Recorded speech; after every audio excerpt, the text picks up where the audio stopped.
Okay, so here I am at Cable Street.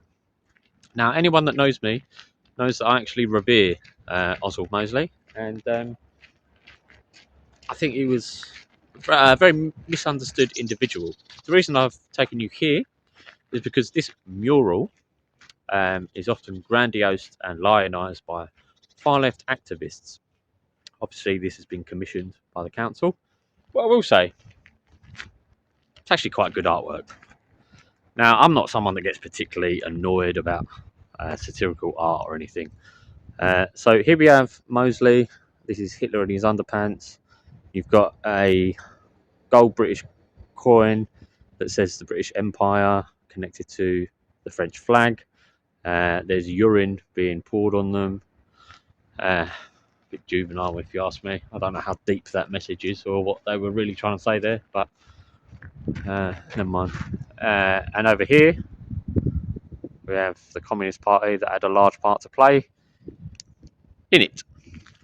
The Battle of Cable Street is often grandiose. Um, Far left people often say this is the moment, this was the place where they beat British fascism, right? It wasn't really, it was just a massive fight.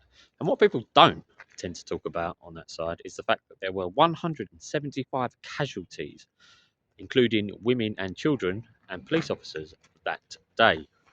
I mean, really gruesome stuff. People got done with razor blades and all sorts, right? Now, if you're going to base your political theology on just go and fight them, I don't see many like right wing people or nationalists saying, "Yeah, go and beat them up." If they say that, like that, it just doesn't happen, does it?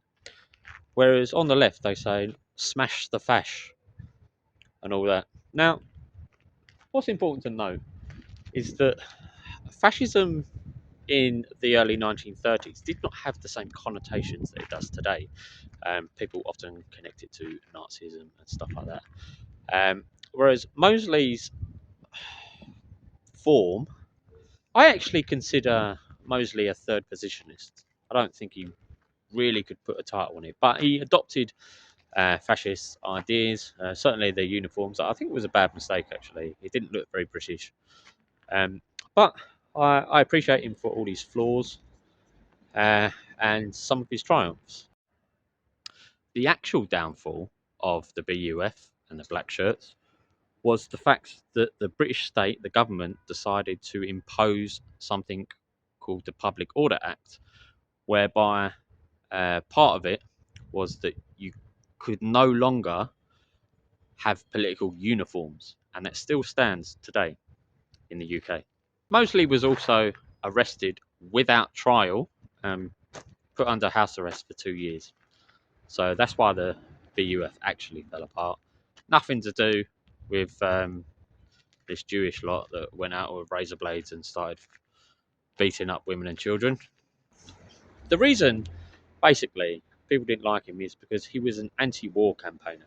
In fact, he was the only anti-war campaigner, and the British Union of Fascists were an anti-war campaign. People tend to gloss over that and not actually talk about that.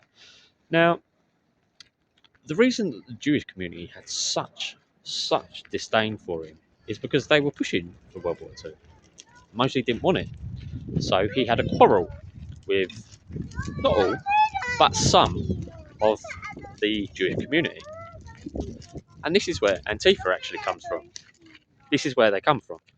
This is where they started. Also, later, a little bit later, a group called the 43 Group that were actively about violence. And anyone with a discerning or dissident voice that they didn't agree with, they were met with violence, fierce violence. And they were proud of it, and they're still proud of it today, which I find rather bizarre. When it comes to Mosley, I used to be ambivalent until I read his literature and I read the history, and I think he was brilliant. He lost by 72 votes to Neville Chamberlain, could have been our Prime Minister, and perhaps, maybe, he would have saved millions, millions of lives by not going to that war. And The Germans got beat in Stalingrad anyway, and they were always going to be. Why get Britain involved? So you can look at this mural uh, with rose-tinted glasses and say that they beat the fascists that weren't the aggressors, or you can actually read a bit of history and understand what actually went on. And the people, right? This is basically Antifa. It's where it started. Eastern European uh, Jewish groups pushing for war. So think what you want.